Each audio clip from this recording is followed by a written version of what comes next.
안녕하세요. 저는 지방에 있는 한 대학병원에서 흉부외과 교수로 일하고 있는 40대 남자입니다. 아내가 썰밤을 밥 먹을 때마다 틀어놓을 만큼 열렬한 팬인데요. 며칠 전부터 제게 여기 사연을 보내자고 조르더군요. 사람들에게 저희 얘기를 널리 알리고 싶다면서 말이에요.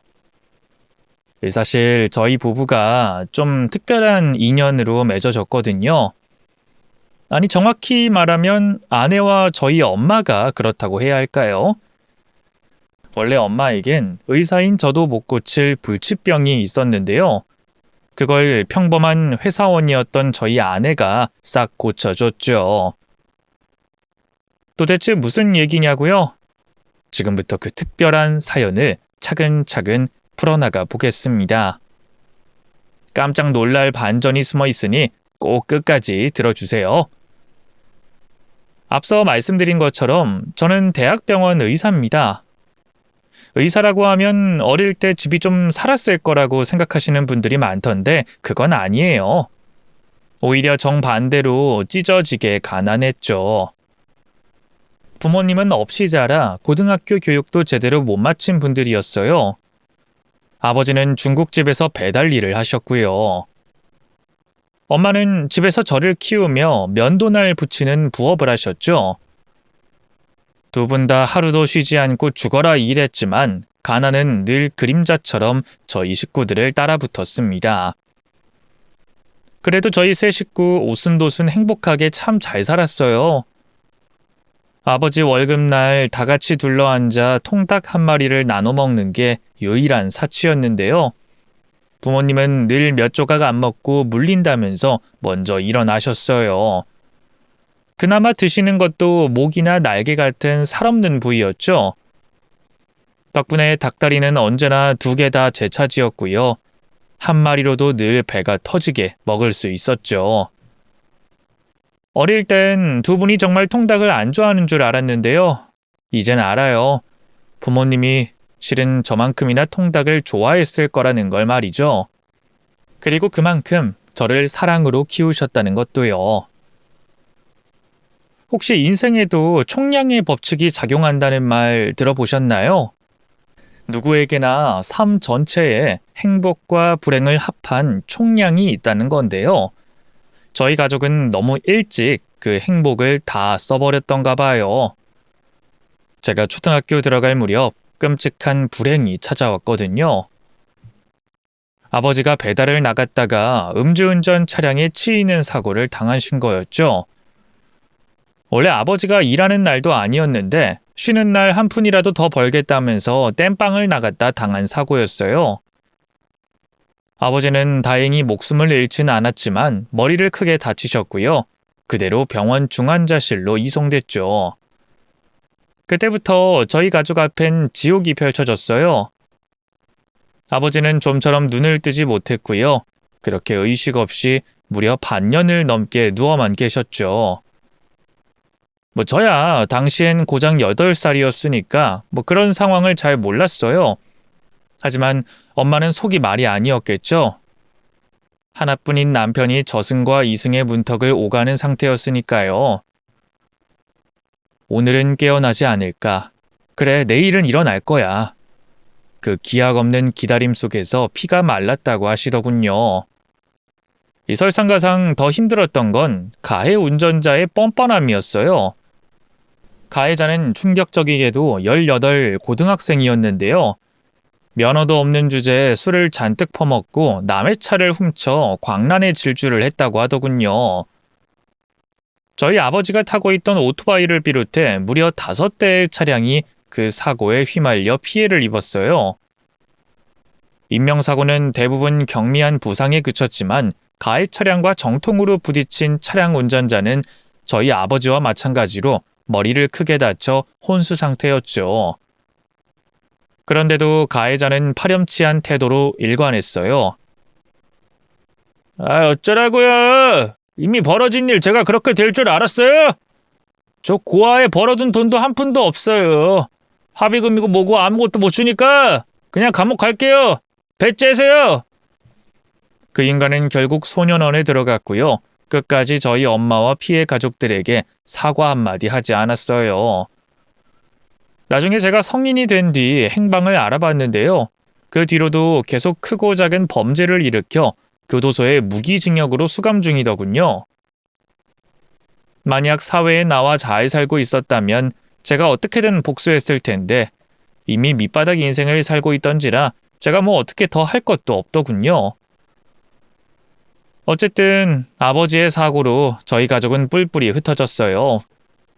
엄마는 혼수 상태인 아버지를 돌보느라 병원에서 살다시피 했고요.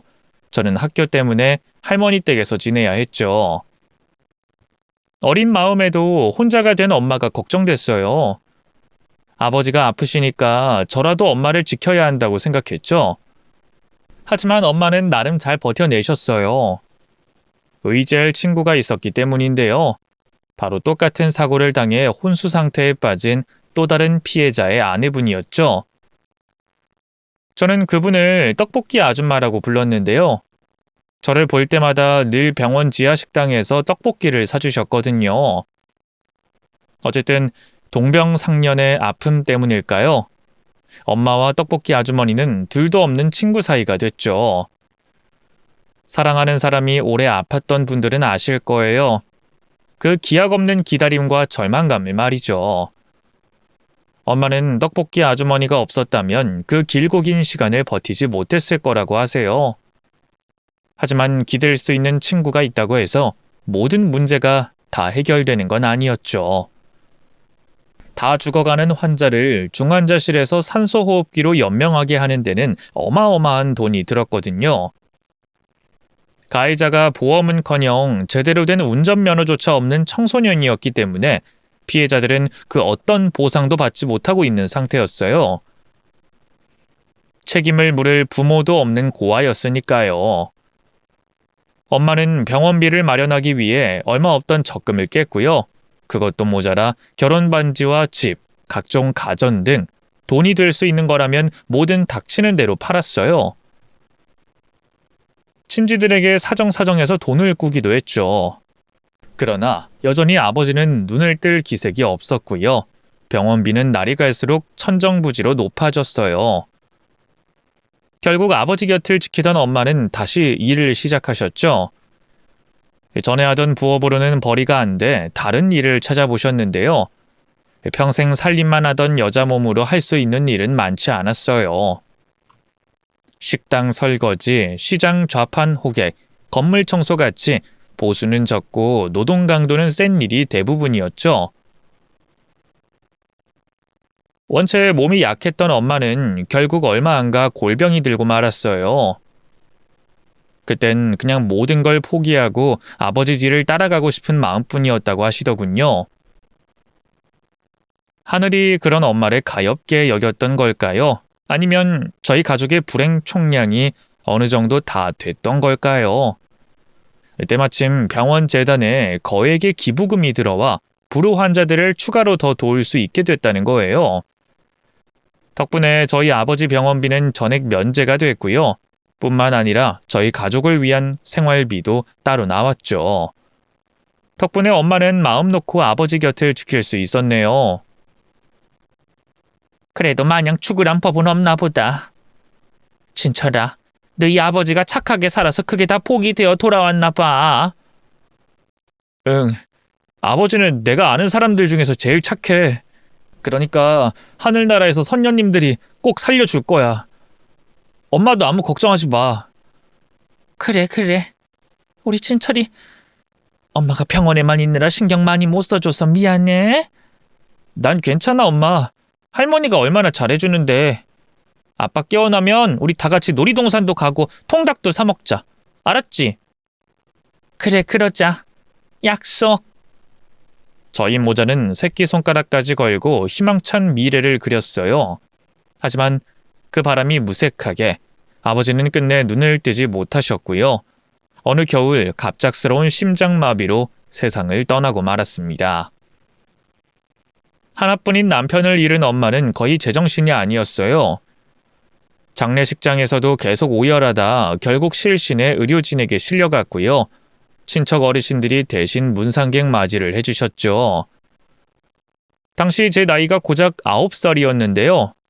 그래도 아버지의 죽음 정도는 이해할 나이였어요. 내가 아무리 보고 싶어 해도 앞으로 영영 다시 볼 수 없는 것. 영원히 이별하는 것. 제가 받아들인 죽음이란 그런 것이었죠. 이젠 아버지 대신 제가 엄마를 지켜야 한다고 생각했어요. 그래서 더욱더 이를 악물고 열심히 공부했죠. 그 전에도 공부머리가 제법 있었던지라 수업만 잘 들어도 늘 상위권 성적을 유지했거든요. 그런데 그것보다 더 위로 올라가야 했어요. 저는 의사가 되고 싶었거든요. 맞아요. 돌아가신 아버지 때문에 생긴 꿈이었죠. 정말 질릴 만큼 공부만 했어요. 잠도 하루에 4시간 이상 자본 적이 없는데요. 새벽에 공부하다 졸음이 오면 얼음물에 발을 담그고 책을 읽었네요. 그렇게 독하게 공부한 덕분일까요? 저는 그 흔한 학원 한 번 안 다니고 서울에 있는 명문의대에 당당하게 합격했어요. 발표가 났던 날 엄마를 끌어안고 둘이서 얼마나 많이 울었는지 몰라요. 우리 친철이 고생했다. 하늘에 있는 너희 아버지도 자랑스러워할 거야. 장하다 내 아들. 엄마야말로 고생 많으셨어요. 몸도 안 좋으신데 온갖 구준이라면서 제 뒷바라지 해주셨잖아요. 이제 조금만 더 기다려주세요. 훌륭한 의사 돼서 꼭 엄마 호강시켜 드릴 테니까. 그래, 말만으로도 고맙다 아들. 의대 공부라는 게 돈이 참 많이 들거든요. 그나마 장학금과 은행 대출로 어떻게 졸업까진 할 수 있었지만 그 뒤로도 엄마는 10년을 더 제 뒷바라지로 모질게 고생하셔야 했죠. 그러다 제가 대학병원 레지던트가 된 뒤로는 살림살이가 점차 나아졌어요.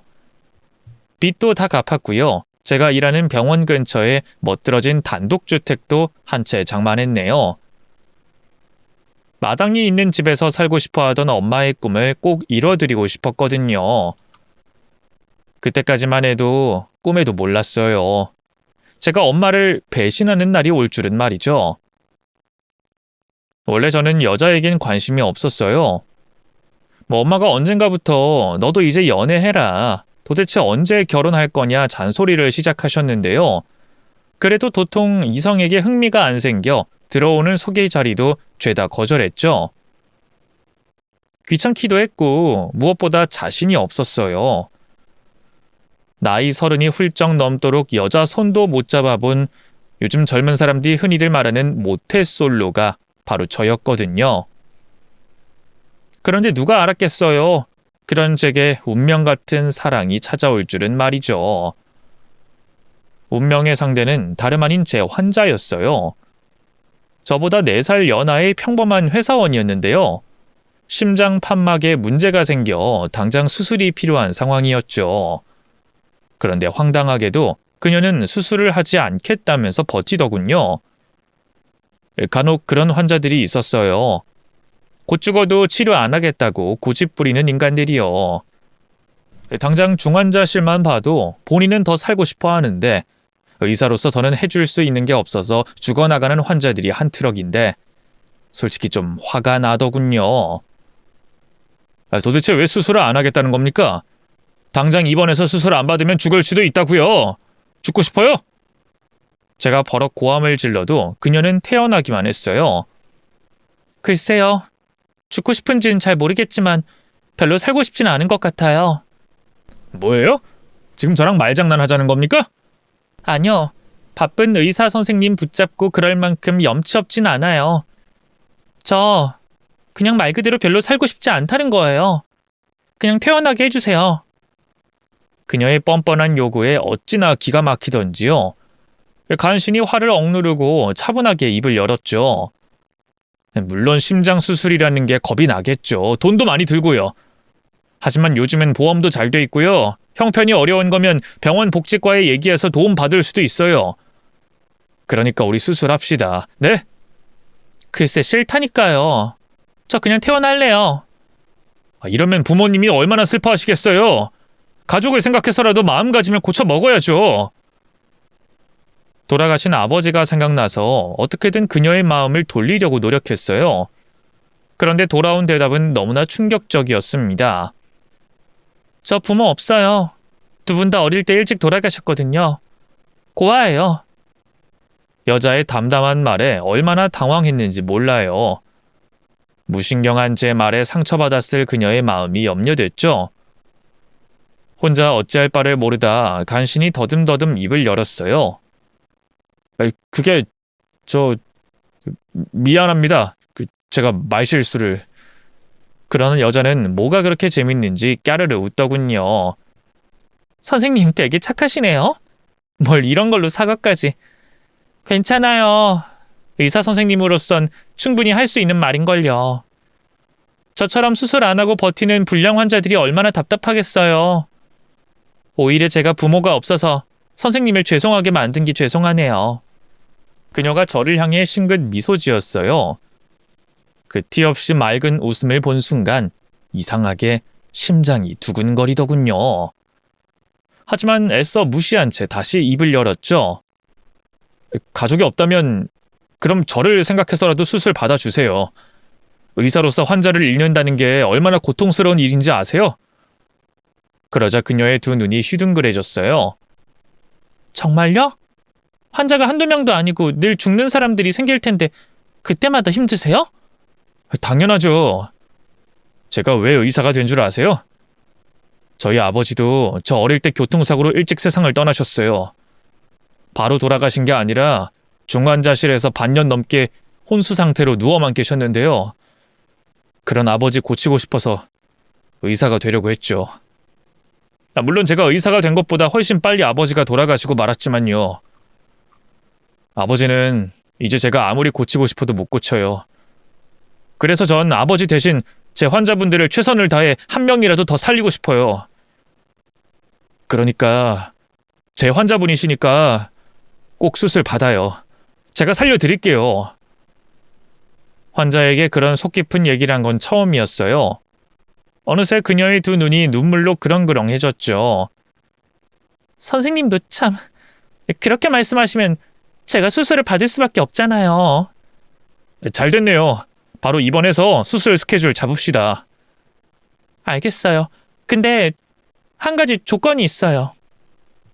코를 훌쩍이는 와중에 그녀가 뜻밖의 말을 했어요. 뭐냐고 물어보니 글쎄 너무나 황당한 대답이 돌아왔습니다. 저 수술 받고 완쾌되면 우리 데이트 할래요? 네? 데이트요? 환자분이랑 제가요?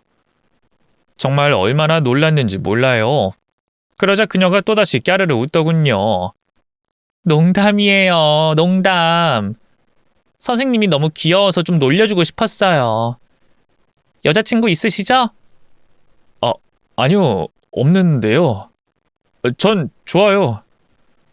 제 대답에 이번엔 그녀가 두 눈을 토끼처럼 동그랗게 떴어요. 네? 좋다니 뭐가요? 은혜씨 수술 끝나면 데이트해도 좋다고요. 어디서 그런 용기가 났는지 모르겠어요. 그녀의 입에서 데이트라는 말이 나온 순간 갑자기 흥분해서 머리가 어떻게 됐던가 봐요. 얼떨떨한 표정으로 저를 바라보던 그녀가 이내 활짝 웃었어요. 좋아요. 그럼 저 수술 잘 끝나면 우리 데이트해요. 제가 맛있는 거 사드릴게요. 그 순간 어떤 강렬한 예감이 전신을 강타했어요. 제가 이 여자를 반드시 사랑하게 될 거라는 어떤 운명 같은 예감이었죠. 다행히 수술은 무사히 잘 끝났어요. 그녀는 빠른 속도로 건강을 회복해 나갔고요. 약 2달 후 약속했던 대로 데이트를 했죠. 그녀와 저는 빛보다 빠른 속도로 사랑에 빠졌어요. 몇 번 더 데이트를 하면서 자연스럽게 스킨십을 하게 됐고요. 그렇게 연인 사이로 발전했죠. 여자친구와 연애를 시작하면서 제 인생은 180도 달라졌어요.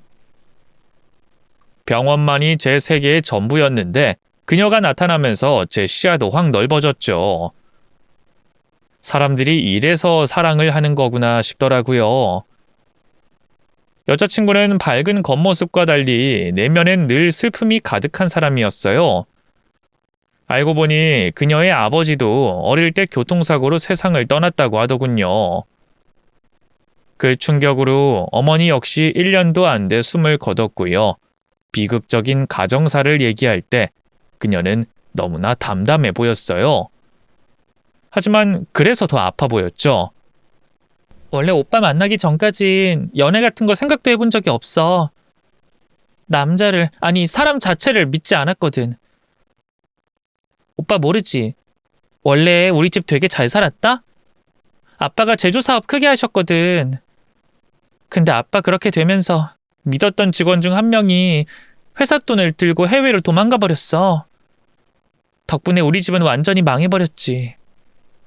아버지 돌아가시고 빚만 10억이 넘었으니까 집이며 땅이며 돈이 되는 건 뭐든 다 팔아서 빚잔치하고 나니까 남은 게 아무것도 없더라. 그래서 어머님 돌아가시고 바로 보육원으로 갔던 거야? 친척들이 아무도 나를 키우지 않으려고 했거든. 혹시 아버지 유산이 그대로였다면 돈 욕심에 또 맡았을지도 모르겠지만 어쨌든 그래서 난 사람 같은 거 안 믿었거든? 인생은 혼자 사는 거라고 생각했고 늘 아무한테도 곁을 주지 않았어. 심장에 문제가 생겼다는 걸 알았을 땐 오히려 기뻤던 것 같아. 조금 있으면 이 지긋지긋한 삶을 끝내고 엄마 아빠 곁으로 갈 수 있겠구나 싶어서. 지금도 그렇게 생각하는 건 아니지? 그럼 이젠 오빠가 있잖아. 내가 진짜 무서운 게 없는 사람이었는데 오빠 때문에 무서운 게 너무 많이 생겼어. 오빠랑 헤어지게 될까봐 그게 제일 무서워. 우리가 왜 헤어져? 연인 사이란 게 원래 그렇잖아. 사소한 다툼으로도 금방 남남이 될 수 있지. 그럼 우리 결혼할까? 여자친구를 위로하는 과정에서 충동적으로 튀어나온 말이었어요. 하지만 막상 뵙고 보니 알겠더군요. 제가 여자친구와의 결혼을 진심으로 원하고 있다는 걸 말이죠. 그래서 다급하게 말을 보탰네요. 우리 만난 지는 얼마 안 됐지만 각자 부모를 잃은 아픔이 있는 사람들이잖아. 그래서 가족의 소중함을 너무 잘 알고. 나 너랑 가족이 되고 싶어, 은혜야. 가족은 연인하고 달라. 절대 남남이 될 수 없다고. 제 말에 여자친구의 눈시울이 붉어졌어요.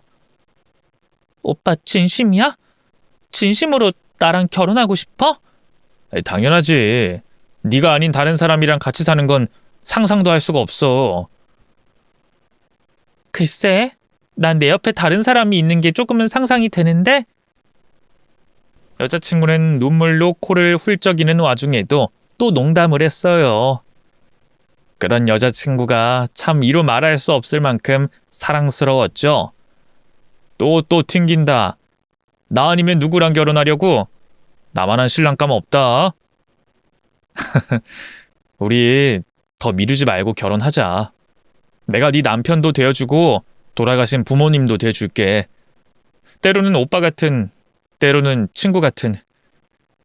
네가 더는 외롭지 않게 뭐든 다 돼줄게. 그러니까 넌 내 아내가 되어주라. 제 진지한 청혼에 여자친구도 더는 농담을 하지 못했어요. 간신히 꾹 참고 있던 울음을 터뜨리며 제 가슴에 안겼죠. 그 말 진심이지? 진짜 나랑 평생 함께하고 싶은 거지? 아이, 그렇다니까. 은혜, 넌 아니야? 당연히 나도 오빠랑 같은 마음이지. 근데 내가 오빠를 욕심내도 될까? 오빠는 의사지만 난 고아의 그냥 평범한 사무직 격리인데. 아이, 그런 조건이 무슨 상관이야. 우리 둘만 서로 좋으면 되지. 오빠 어머니가 반대하시면 어떡해? 우리 엄마 그런 사람 아니야. 일단 한번 만나보자. 그만 뚝 그쳐. 뚝.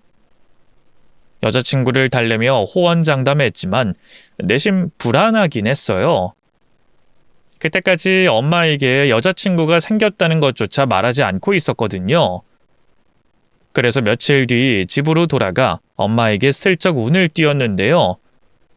엄마는 여자친구가 고아라는 얘기를 듣자마자 표정이 싹 굳어졌어요. 모아둔 돈도 하나 없고 심장 수술까지 받았다고 했을 땐 뒷목을 잡으셨죠. 절대 안 된다. 돈, 집안, 학력, 심지어 건강까지 뭐 하나 내세울 거 없는 여자를 네 짝으로 삼겠다니. 너 제정신이니? 엄마, 그런 조건이 뭐가 중요해요. 제 마음이 중요하죠. 저 은혜 정말 사랑해요. 평생 함께하고 싶어요. 진심이라고요. 한두 살 먹은 애도 아니고 그게 무슨 철없는 소리야. 결혼은 현실이야. 사랑은 조금만 시간이 흐르면 금방 사그라질 감정이라고. 긴 말할 것 없고 당장 헤어져. 엄마, 다른 사람도 아니고 엄마가 어떻게 그런 말씀을 하세요? 엄마도 아버지 조건 없이 진심으로 사랑하셔서 결혼한 거잖아요. 오랜만에 아버지 얘기를 꺼내서일까요? 엄마가 왈칵 목소리를 높였어요. 그래서 후회하잖니?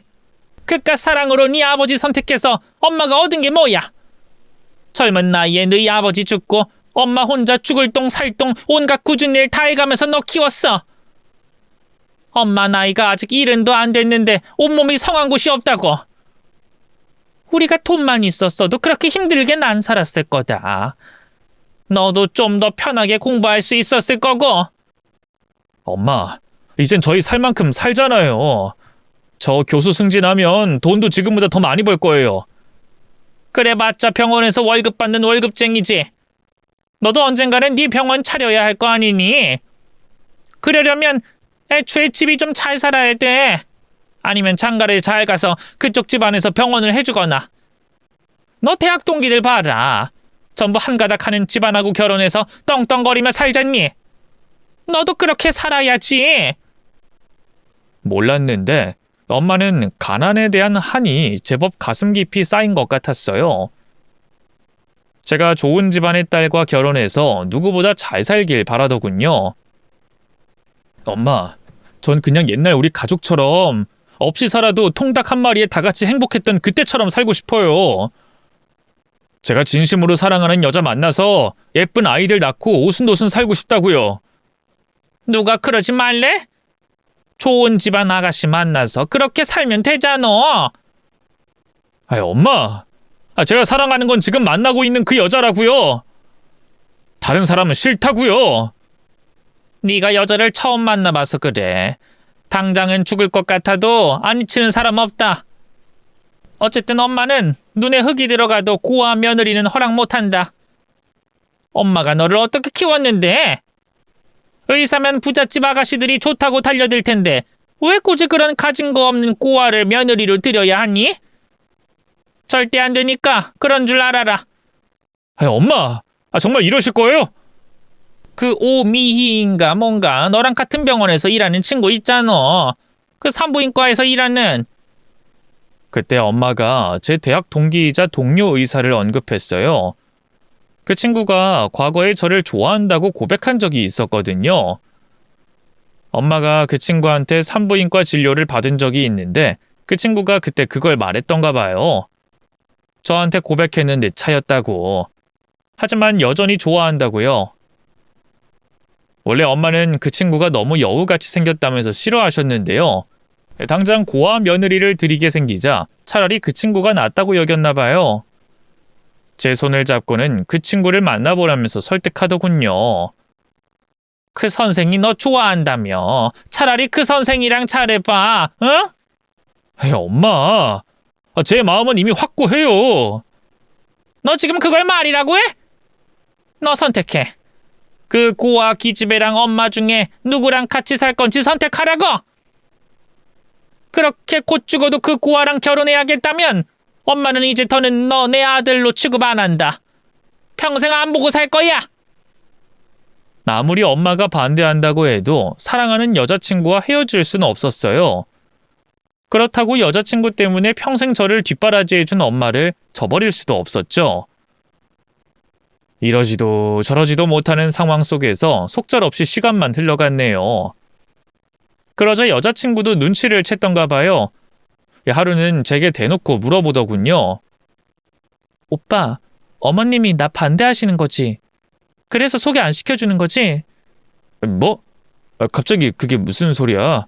그런 거 아니야. 그냥 요즘 내가 일이 너무 바빠서. 아니긴 뭐가 아니야. 오빠 표정 보면 다 아는데. 확신에 찬 여자친구의 말에 더는 모른 척 잡아댈 수가 없더라고요. 그래서 고개를 푹 숙이고 사과했죠. 미안해, 은혜야. 우리 엄마가 젊어서 고생을 많이 하셨거든.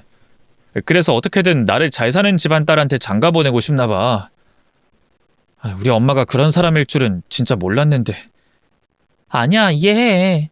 내가 부모라고 해도 그럴 거야. 나 같은 고아 며느리는 드리고 싶지 않을 거라고. 그래서 말인데, 우리 헤어지자, 오빠. 설마 여자친구가 먼저 헤어지자고 말할 줄은 몰랐기에 얼마나 놀랐는지 몰라요. 그게 무슨 말이야? 우리가 왜 헤어져? 조금만 기다려줘. 엄마는 내가 어떻게든 설득할 테니까. 아니야. 내가 애초에 분수에도 안 맞는 사람을 욕심냈던 것 같아. 나 더는 상처받고 싶지 않아, 오빠. 그러니까 그냥 나 놔주라. 급기야 여자친구는 눈물을 흘리며 애원했어요. 제게 버림받느니 차라리 자기가 먼저 버리고 싶다고 하더군요. 그 누구도 안 버리면 되잖아. 내가 집 나올게. 엄마랑 연 끊고 너 선택할게. 그럼 되지? 응? 아니, 그래서 해결되는 거 없어. 난 오빠가 나 때문에 가족을 잃길 바라진 않아. 난 가족을 한번 잃어봤던 사람이잖아. 근데 내가 내 가정 꾸리자고 어떻게 오빠 하나뿐인 어머니를 저버리라고 하겠어. 우리 여기까지만 하자. 제발 부탁이야, 오빠. 여자친구가 너무 간절하게 애원하기에 더는 어떻게 할 수가 없었어요. 그래서 일단 생각해보자 하고 여자친구를 집에 보냈는데요. 그 뒤로 여자친구는 제 연락을 받지 않았어요. 뒤늦게 집으로 찾아가 봤지만 이미 짐을 싹 다 빼고 이사까지 가버린 뒤였죠. 졸지에 사랑하는 여자친구를 잃은 저는 제정신이 아니었어요. 식음을 전폐하며 거의 보름 가까이 알아 누웠죠. 엄마는 그런 제게 정신 차리라며 화를 내셨지만 여자친구 없는 세상을 살아갈 자신이 없었어요. 그런데 그런 제가 하늘이 보기에도 가여웠던 걸까요? 한 달쯤 지나서 모르는 번호로 연락이 왔어요. 받아보니 글쎄 여자친구더군요. 할 얘기가 있다면서 만나자고 하더라고요. 혹시 다시 만나자는 건 아닐까? 잔뜩 기대하면서 약속 장소인 카페로 향했는데요. 여자친구는 저를 보자마자 너무나 충격적인 얘기를 했습니다. 오빠, 내가 다시는 안 보려고 했는데 나 임신했어. 이제 8주 됐대. 어떡하면 좋아? 뭐? 애가 생겼다고? 뜻밖의 소식에 얼마나 놀랐나 몰라요. 하지만 놀라움이 가시고 나자 이내 가슴 벅찬 기쁨이 찾아왔죠. 바로 여자친구 손을 잡고 말했어요. 이런 말하면 쓰레기같이 들릴지 모르겠는데 난 너무 좋아, 은혜야. 이렇게 너를 영영 잃는 줄 알았는데 너도 아이도 내가 책임지고 싶어. 함께 가족이 돼서 살아가고 싶어. 넌 그러고 싶지 않은 거야? 이제 내가 정말 싫어진 거야? 그러자 여자친구의 눈에서 뜨거운 눈물이 줄줄 흘렀어요. 그럴 리가 없잖아. 내가 오빠를 얼마나 사랑하는데. 하지만 오빠는 나에 비해 너무 가진 게 많은 사람이야. 그래서 난 떠나려고 했던 건데. 너 없는 동안 내가 얼마나 끔찍한 지옥 속에서 살았는지 알아? 난 너만 있으면 돼. 너랑 뱃속의 애기만 내 곁에 있어준다면 난 돈도 명예도 의사라는 직업도 우리 엄마까지도 저버릴 수 있어. 그러니까 나랑 결혼해줘, 은혜야. 응? 나 버리지 마. 나 진짜 너 없으면 안 돼. 좀 더 멋들어지게 프로포즈하고 싶었는데 정신을 차려보니 엉엉 울면서 매달리고 있더군요. 참 한심했지만 천사 같은 여자친구는 그런 저를 꽉 끌어안아줬죠. 헤어져 보니까 알겠더라. 나도 오빠가 없으면 안 된다는 걸. 난 대체 뭘 그렇게 겁냈던 건지. 내가 제일 무서운 건 오빠를 잃는 거였는데 말이야. 이제 도망 안 칠게. 우리 둘이, 아니, 애기랑 셋이 같이 어떤 어려움이든 잘 헤쳐나가 보자. 그 길로 바로 구청에 가서 혼인신고를 했어요. 그리고 여자친구, 아니 아내가 다니던 병원을 제가 일하는 곳으로 옮겼죠. 산부인과에 실력 좋은 여자 의사 선생님이 한 분 계셨거든요. 불안한 마음에 그분에게 한 번 더 검진을 받았는데요. 다행히 아내도 아이도 건강하다고 하더군요. 아내의 안정을 위해 병원 근처에 임시로 오피스텔을 구했어요. 그리고 아내와 그곳에서 신혼살림을 꾸렸죠. 엄마에겐 아내가 안정기에 접어들면 그때 말하려고 했는데요. 제가 산부인과에서 아내와 같이 진료보는 걸 하필이면 과거에 절 좋아했던 그 오미희라는 친구가 본 거예요. 아직도 제게 미련이 있던 건지 뭔지 바로 찾아와 난리를 치더군요. 진철이 너 아직 그 고아 여자 만나는 거야? 그 여자 임신했다는 게 사실이냐고? 마치 제 여자친구처럼 따지고 드는 게 웃기지도 않더라고요. 그걸 네가 알아서 뭐하게? 이 기회에 확실히 말할게. 요즘 네가 우리 엄마랑 같이 밥 먹고 쇼핑하고 하면서 며느리처럼 구는 거 다 알고 있어. 근데 그렇다고 네가 내 부인은 아니잖아. 여자친구도 아니고. 난 절대로 네 마음 받아줄 일 없어. 그러니까 이제 그만해라. 너 정말 이럴 거야? 내가 대학 때부터 너 좋아했던 거 알잖아. 10년 넘게 너만 보고 있는 내가 불쌍하지도 않아? 불쌍하지. 근데 그거랑 사랑은 다른 거잖아. 난 너 사랑 안 해, 미희야. 제 차가운 말에 미희의 두 눈에 눈물이 차올랐어요. 차라리 나보다 잘난 여자면 깨끗하게 포기하고 물러날 수 있어. 근데 가진 거 하나 없는 고아라니? 내가 그런 여자한테 널 빼앗겨야 한다니 말이 돼? 너 지금 속고 있는 거야. 그 여자 네가 의사라는 이유로 작정하고 덤빈 거라고. 임신해서 네 발목 잡으려는 거 뻔히 보이는데 바보같이 속아 넘어갈 거야? 적당히 해라. 날 욕하는 건 상관없는데 그 사람은 욕하지 마. 우리 벌써 혼인신고까지 했어. 그 사람 이제 내 아내라고. 뭐? 혼인신고를 해? 너 진짜 미쳤니? 미희는 경악했어요. 급기야 엉엉 울면서 오열하더니 그대로 진료실 밖으로 뛰쳐나가 버렸죠. 그렇게 일단락됐다고 생각했는데 웬걸 제가 미희를 너무 몰랐더군요. 며칠 뒤 엄마에게 전화가 왔어요. 미희에게 다 들었다면서 엄마 죽는 꼴 보고 싶지 않으면 당장 집으로 튀어오라고 하더군요. 차라리 잘 됐다 싶었어요. 언제까지 아내를 엄마에게 비밀로 할 수는 없는 노릇이었으니까요. 아내와 둘이 손잡고 엄마 집으로 향했죠. 당신은 일단 차 안에서 기다리고 있어. 우리 엄마 많이 놀라셨을 테니까 진정 좀 시킨 다음에 당신한테 전화할게. 그때 들어와. 알았지? 아내를 차 안에서 기다리게 한 뒤 저 혼자 집 안으로 들어갔어요. 엄마는 마당에까지 나와서 팔짱을 낀 채 저를 기다리고 있었죠. 그 옆에는 미희가 서 있더군요. 제가 분명 더는 엄마를 만나지 말아달라고 내 마음은 확고하다고 얘기했는데 여전히 저에 대한 미련을 버리지 못하고 있는 모습이 너무 답답하더라고요. 그런 미희를 무시한 채 엄마를 향해 입을 열었어요. 오랜만이에요. 그동안 잘 지내셨어요? 너 같으면 잘 지냈겠니? 미 말이 사실이야? 너 정말 그 고아랑 혼인신고까지 한 거야? 엄마는 안부 인사도 받지 않고 다짜고짜 본론부터 꺼내셨어요. 저는 숨길 이유가 없으니 고개를 끄덕였죠. 네, 맞아요. 은혜 임신했어요, 엄마. 책임져야 하니까 혼인신고했고요. 미리 말씀 못 드려서 죄송. 제 말이 미처 끝나기도 전에 엄마는 달려와 제 뺨을 때리셨어요. 뭐가 어쩌고 어째? 혼인신고? 뚫린 입으로 뱉으면 그게 다 말인 줄 알아? 너 진짜 미쳤니? 차라리 나가 죽어. 그딴 년이랑 결혼할 거면 나가 죽어! 엄마가 제게 손을 올린 건 어린 시절 훈육할 때를 제외하고는 처음이었기 때문에 얼마나 놀랐나 몰라요. 하지만 오죽 속상하시면 저럴까 싶어 묵묵히 맞아드렸네요. 그러자 엄마는 그게 더 꼴보기 싫었던가 봐요. 왜 가만히 맞고만 있어? 너 진짜 그 고아가 그렇게 좋아? 평생 너만 보며 살았던 이 엄마보다? 죄송해요, 엄마. 근데 저 진짜 은혜 없으면 안 돼요. 죽을지도 몰라요. 제 말에 엄마는 씻을 수 없는 배신감을 느꼈던가 봐요. 입술을 살이 물더니만 이내 마당에 나와 있던 세숫대하며 화분 같은 걸 닥치는 대로 제게 던지기 시작했죠.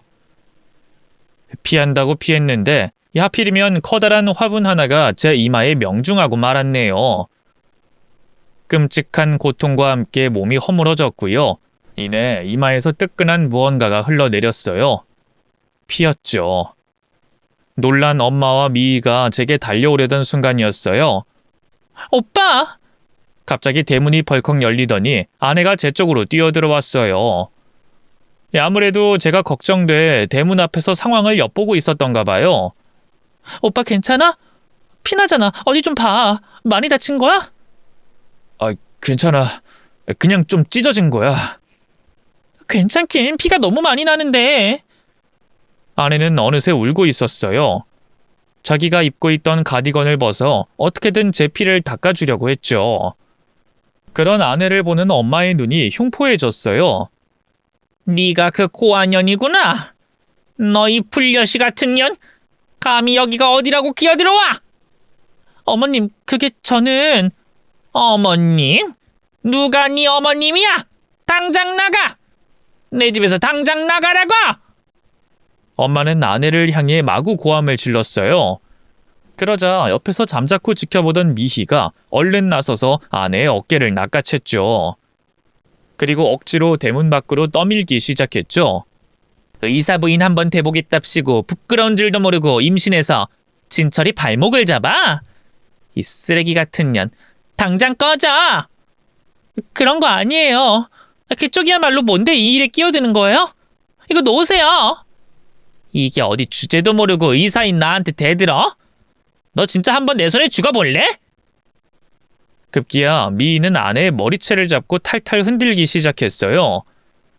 임신 중인 아내는 별다른 힘도 못 쓰고 그런 미희에게 끌려다녔죠.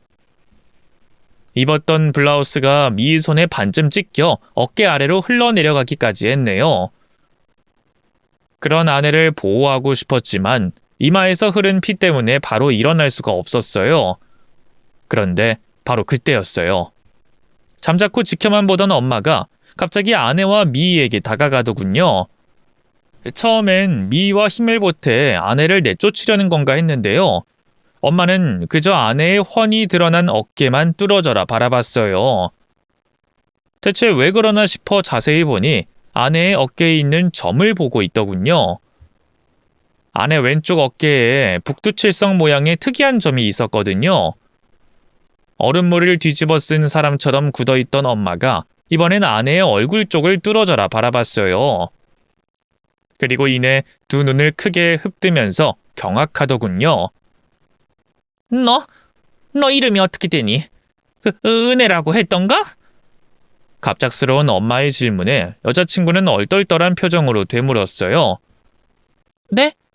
그게 무슨... 네 이름이 뭐냐고? 김은혜인데요. 돌아가신 어머님 성함은? 박미자 순자 되세요. 그러자 엄마가 손을 들어 입을 틀어 막았어요. 혹시 아버지가 옛날에 무면허 음주운전 사고로 돌아가셨니? 그 땡땡병원 중환자실에 오래 있다가. 그땐 제가 5살 때라 잘 기억이... 하지만 아버지가 무면허 음주운전 사고로 돌아가신 건 맞아요. 엄마가 생전에 많이 얘기해 주셨거든요. 세상에... 엄마는 경악하며 어쩔 줄 몰라 했어요. 그리고 이내 제 두 눈을 의심할 만큼 너무나 충격적인 광경이 펼쳐졌습니다. 글쎄 엄마가 갑자기 아내를 끌어안고 미친 사람처럼 오열하는 게 아니겠어요. 세상에 어떻게 이런 일이... 네가 그 은혜구나. 아줌마 기억 안 나니? 너 병원 오면 아줌마가 많이 놀아줬는데. 네? 그게 무슨... 아이고 어쩜 좋아. 난 그것도 모르고 널... 당황한 아내는 이러지도 저러지도 못한 채 굳어만 있었어요. 그러다 엄마가 어느 정도 진정된 것 같자 다시 입을 열었죠. 저를 아세요? 알다 마다.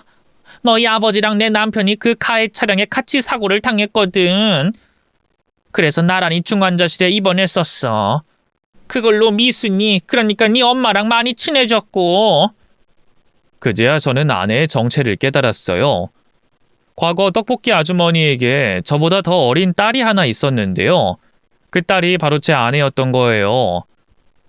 그 기막힌 인연에 놀라 아무것도 못하고 있는데 더욱더 충격적인 광경이 펼쳐졌습니다.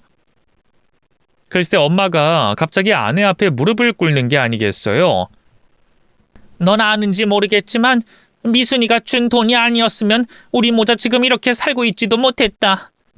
진작에 나가 죽었을 거야. 네? 돈이라뇨? 나도 몇 년 뒤에야 알게 된 건데 당시 우리가 살림살이가 어려워서 애 아빠 병원비도 못 내고 있었거든.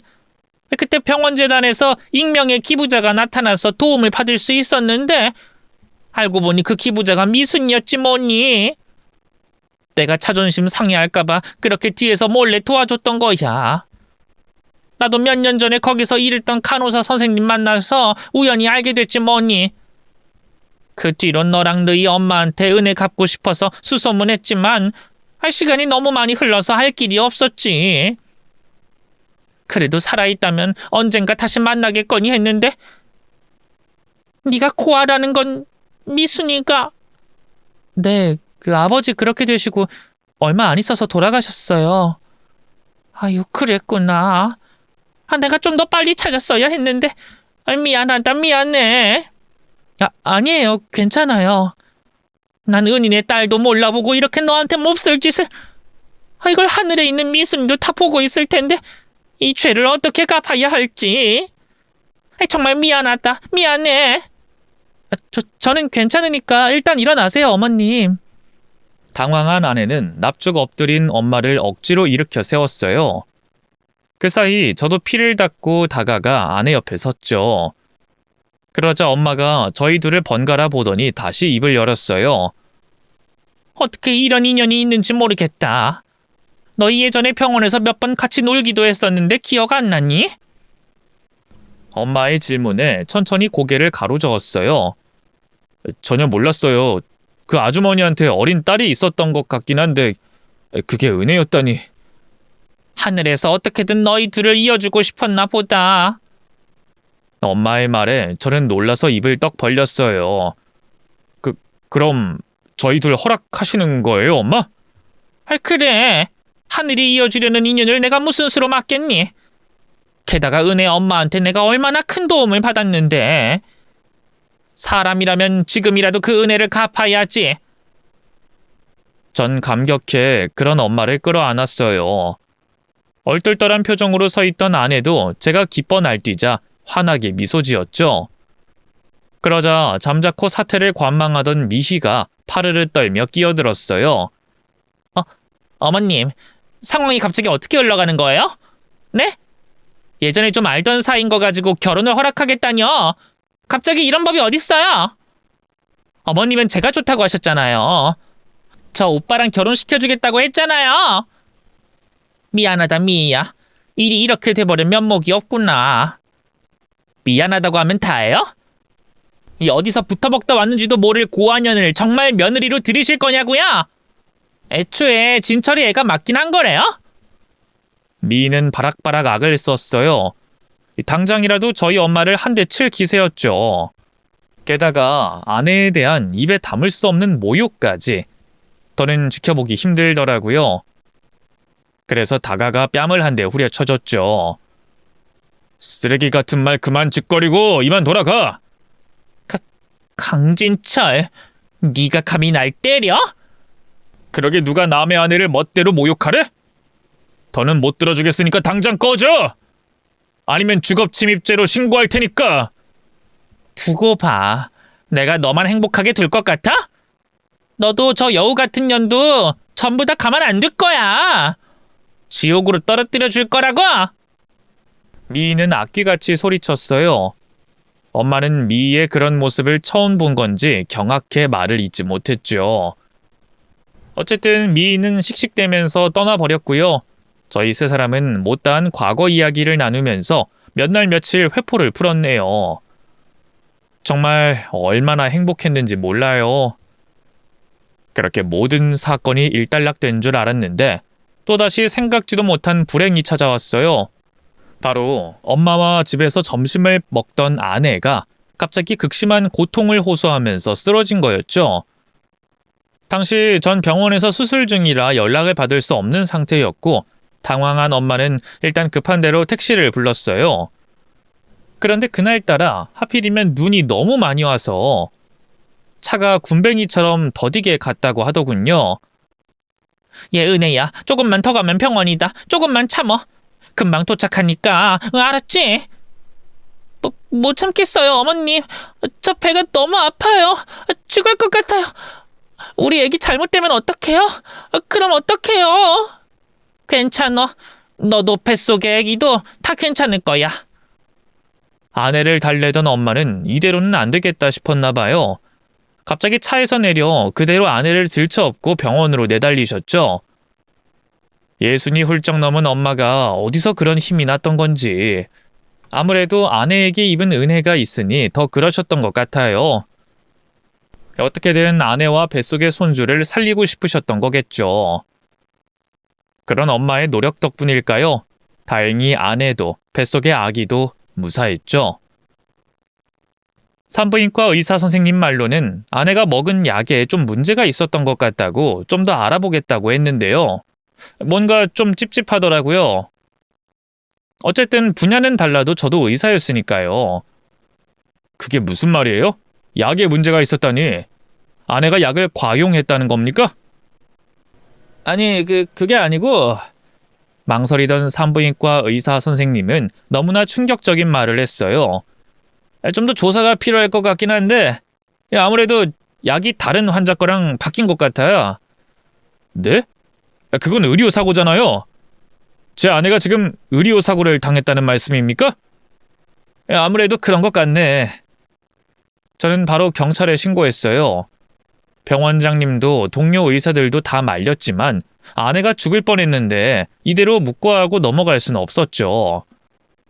그런데 경찰 조사 결과는 너무나 충격적이었습니다.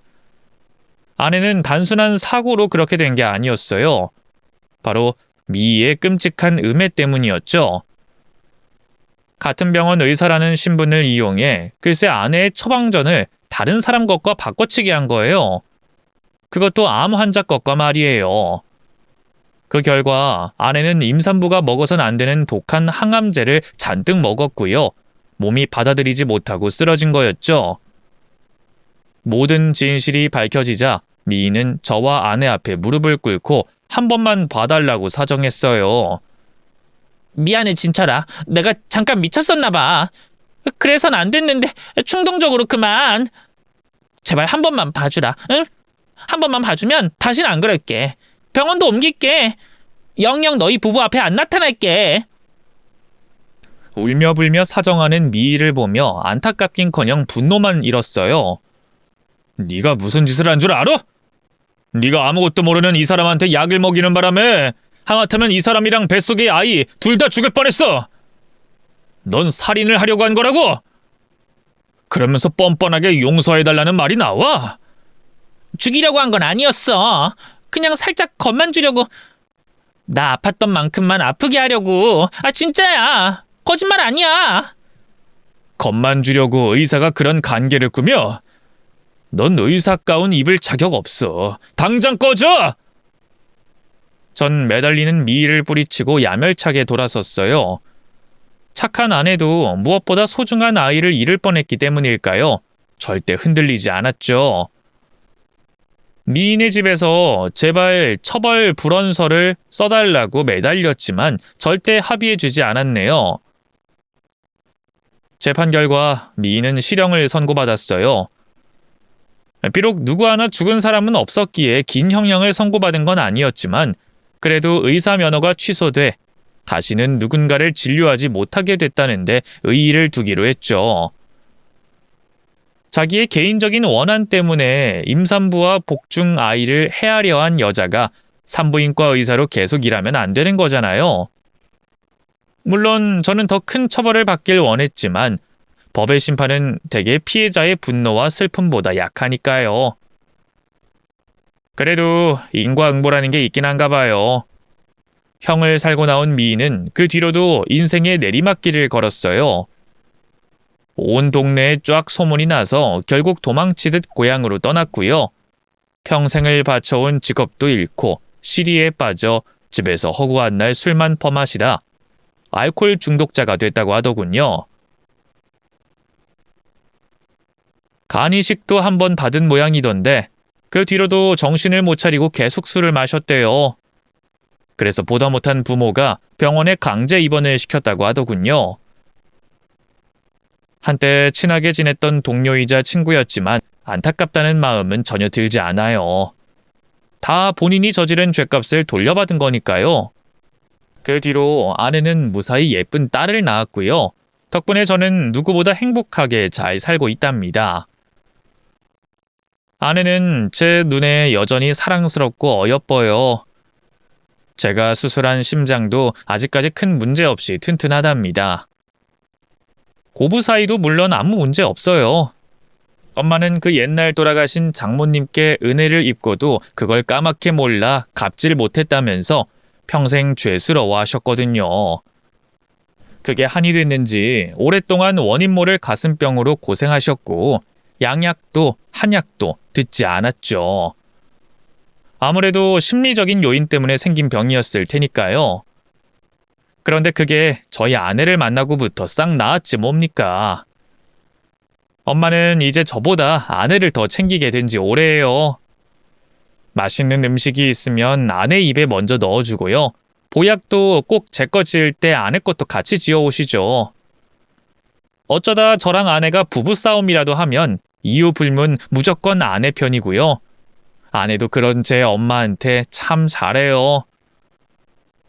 아예 엄마, 엄마 하고 부르면서 곰살 맞은 딸처럼 군답니다. 때때로 저보다 서로를 더 챙기는 고부 때문에 서운하기도 하지만 이게 제 숙명이라고 생각합니다. 남자들이 좀 찬밥 취급을 받아야 가정이 잘 돌아간다는 게 제 인생 지론이거든요. 뭔 소리야 하는 분이 계실지도 모르겠지만 잘 생각해 보시면 그게 영 틀린 말도 아니라는 걸 알게 되실 겁니다. 어쨌든 오늘도 저희 가족은 웃음꽃이 넘쳐나요. 곧 다가올 크리스마스에 다 같이 2박 3일로 고급 펜션에 놀러 가기로 했거든요. 이런 소소한 행복도 다 지난날의 아픔을 겪었기에 누릴 수 있는 거겠죠? 하늘에 계신 아버지와 장인어른 그리고 장모님께 항상 감사하고 있어요. 여러분도 긴 얘기 들어주셔서 감사합니다. 모두 건강하세요.